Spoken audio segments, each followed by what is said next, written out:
नमस्कार विद्यार्थियों, YouTube channel पर आप सभी का स्वागत है। नई कहानी आंदोलन के दौर में हिंदी की जिन कथा लेखिकाओं की कहानियों ने आलोचकों और पाठकों का सबसे अधिक ध्यान आकर्षित किया, उसमें उषा प्रेमदा एक विशिष्ट नाम है। आज हम उषा प्रेमदा और अपनी पाठ्य पुस्तक में लगने वाली उनकी कहानी वापसी पढ़ेंगे। इससे पहले कि हम उनकी कहानी वापसी पढ़ें, हम उषा प्रेमदा के कृतित्व, व्यक्तित्व यानी कि उनके साहित्यिक परिचय के बारे में जान लेते हैं।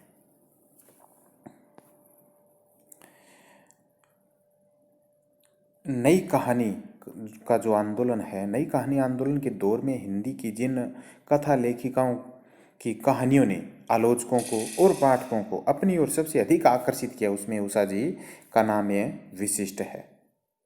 मन्नू भंडारी भी हुई, मन्नू भंडारी है, कृष्णा सोबती तथा उषा प्रेमदा की त्रिनई कहानी आंदोलन की महत्वपूर्ण उपलब्धि है। ये तीनों, ये मन्नू भंडारी, कृष्णा सोबती तथा उषा प्रेमदा, ये तीन नई कहानी आंदोलन की एक, हम कह सकते हैं कि महत्वपूर्ण उपलब्धि है। उषा प्रेमदा का जन्म 1934 ईस्वी में कानपुर में हुआ, और कहीं कुछ जगह हैं, कुछ पाठ्य पुस्तकों में उनका जन्म 24 दिसंबर 1930 बताया गया, तो कुछ पाठ्य पुस्तक में हम देखते हैं कि उनका जन्म 1934 के आसपास बताया गया है। तो हम मान सकते हैं कि उषा जी का जन्म जो 1930 और 34 के आसपास हुआ। उन्होंने अंग्रेजी साहित्य में MA PhD की तथा संयुक्त राज्य अमेरिका में प्रोफेसर भी वह हुई। यानी 3 साल तक लेडी श्री राम कॉलेज और इलाहाबाद विश्वविद्यालय में प्राध्यापक के बाद वे बुलफ्राइड स्कॉलरशिप पर अमेरिका प्रस्थान किया, जहां ब्लूमिंगटन इंडियाना में 2 वर्ष पोस्टल डॉक्टरल अध्ययन किया। संप्रति विस्कॉन्सिन विश्वविद्यालय मेडिसिन में दक्षिण एशियाई विभाग में प्रोफेसर के पद पर अवकाश से प्राप्त है। उषा जी की कथा साहित्य में शहरी परिवार बड़े ही अनुभूति प्रवण चित्र है, और आधुनिक जीवन की उदासी, अकेलेपन, ऊब आदि का अंकन करने में उन्होंने अत्यंत गहरे यथार्थबोध का परिचय भी दिया है। विदेश में रहने के बावजूद उषा जी की आरंभिक कहानियों में संवेदनात्मक स्तर पर भारतीय समाज की विसंगतियों को रेखांकित किया है। उनकी वापसी कहानी हिंदी कहानी के बदलते स्वरूप को रेखांकित करती है, और इस कहानी के साथ ही उनकी गिनती हिंदी के नए और अग्रणी कहानीकारों में होने लगी। यद्यपि उन्होंने विदेशी परिवेश और भावभूमि पर भी अनेक कहानियाँ लिखी, फिर भी भारतीय जीवन पर केंद्रित उनकी कहानियाँ बहुत प्रभावशाली हैं। उनकी प्रमुख रचनाएं, जैसे उनके उपन्यासों में अगर हम देखें तो 55 खंबे लाल दीवार, रुकोगी नहीं राधिका, शेष यात्रा, और कहानी संग्रह में जिंदगी और गुलाब के फूल, फिर बसंत आया, कोई एक दूसरा, कितना बड़ा झूठ, ये इनकी कहानी संग्रह है। इनके पुरस्कार और सम्मान पद्म भूषण और डॉक्टर मोटूरी सत्यनारायण पुरस्कार तथा ढींगरा फाउंडेशन हिंदी चेतना का अंतर्राष्ट्रीय साहित्य सम्मान, ये इन्हें पुरस्कार भी मिल चुके हैं। यानी अपनी समकालीन कहानी लेखिकाओं की तुलना में उषा प्रेमदा के सामाजिक सरोकार बहुत सीमित है, क्योंकि उनका अनुभव संसार बहुत व्यापक नहीं है। मन्नू भंडारी तथा कृष्णा सोबती की तुलना में उषा जी की कहानियों का संसार बहुत बड़ा न होकर मनुष्य के मन की दुनिया से अधिक संबंधित है।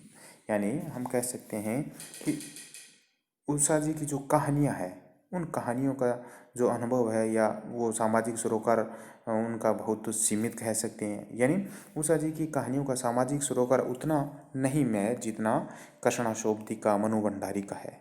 और उषा जी की कहानियाँ मनुष्य के मन की दुनिया से ही संबंधित है, जैसे कच्चे धागे, दो अंधेरे। इनकी कहानियाँ, इन कहानियों में, जैसे कच्चे धागे और दो अंधेरे हैं, इन कहानियों में ज़रूर उन्होंने आर्थिक दृष्टि से विपन्न वर्ग की अनुभूतियों का चित्रण किया है। अन्यथा तो उनकी कहानियों का समाज एक संपन्न और समृद्ध समाज है जिसकी समस्याएं व्यक्तिगत अधिक है। यानी इनकी कहानियों में शहरी वर्ग को, और शहरी वर्ग यानी उषा जी की कहानियों में शहरी वर्ग और हम कह सकते हैं कि समृद्ध परिवार और उस समाज की जो समस्याएं हैं वो सभी समस्याएं व्यक्तिगत हैं। उनकी कहानियों की नायिकाएं भी इसी वर्ग की है और वे अपनी वर्जनाओं में डूबी है। उनकी एकमात्र समस्या प्रेम है। यानी उच्च वर्ग है और उच्च वर्ग की उनकी महिलाएं भी इस वर्ग से संबंधित है और वे अपनी वर्जनाओं में डूबी है और उनकी एकमात्र समस्या प्रेम है। मोहबंद, पूर्ति, चांद जलता रहा आदि कहानियों में यह प्रवृत्ति उनकी देखी जा सकती है। किसकी? प्रेम की समस्या है। इनकी कहानियों की नायिकाएं देहवादी पवित्रता को ढोने का निषेध करती हैं। इस दृष्टि से उनकी कहानियाँ बदलते स्त्री पुरुष संबंधों को इनकी कहानियाँ बदलते हुए स्त्री पुरुष संबंधों को रेखांकित करती है। तो एक बार फिर उनकी कहानियाँ देख लेते हैं कि जिंदगी और गुलाब के फूल कहानी संग्रह, एक कोई दूसरा, संपूर्ण कहानियाँ, उपन्यास 55 खंबे, लाल दीवार, रुको कि नहीं राधिका, शेष यात्रा, अंतर्वंशी, बहा कबीर, उदयदास। ये था उषा प्रेमदा का साहित्यिक परिचय। एक बार थोड़ी उनकी कहानियों पर फिर हम दृष्टि डालते हैं। उनकी विषय वस्तु क्या है। यानी अपनी समकालीन कहानी लेखिकाओं की तुलना में उषा प्रेमदा के सामाजिक सरोकार बहुत सीमित है क्योंकि उन्होंने अनुभव संसार बहुत व्यापक नहीं है। मनु भंडारी तथा कृष्णा शोभती की तुलना में उनकी कहानियाँ का संसार बहुत बड़ा न होकर मनुष्य के मन की दुनिया से अधिक संबंधित है। कच्चे धागे, दो अंधेरे जैसी कहानियों में जरूर उन्होंने आर्थिक दृष्टि से विपन्न वर्ग की अनुभूतियों का चित्रण किया है, अन्यथा तो उनकी कहानियों का समाज एक संपन्न और समृद्ध समाज है। यानी विशेष ध्यान देने की बात यह है कि उषा प्रेमदा है जो उनकी कहानियों का जो विषय है, उन कहानियों के पात्र है एक समृद्ध समाज और एक संपन्न परिवार है और उनकी समस्याएं भी क्या है, व्यक्तिगत समस्याएं हैं। उनकी कहानियों की नायिकाएं भी संपन्न वर्ग से होती है और वे वर्जनाओं में डूबी रहती है और उनकी एकमात्र समस्या क्या होती है, उनकी कहानियों में उनकी नायिकाओं की समस्या होती है एकमात्र प्रेम। मोहबंद, पूर्ति, चांद चलता रहा, इनकी कहानियों में यह प्रवृत्ति देखी जा सकती है और उषा जी की कहानियों की नायिकाएं देहवादी पवित्रता को ढोने का भी निषेध करती है और इस दृष्टि से उषा प्रेमदा की कहानियाँ बदलते स्त्री और पुरुष संबंधों को रेखांकित करती है। ये था उषा प्रेमदा और उनका साहित्यिक परिचय, उनका कृतित्व और व्यक्तित्व। और अगले वीडियो में हम पढ़ेंगे उनकी कहानी वापसी। वापसी कहानी की मूल संवेदना क्या है और कहानी का उद्देश्य क्या है।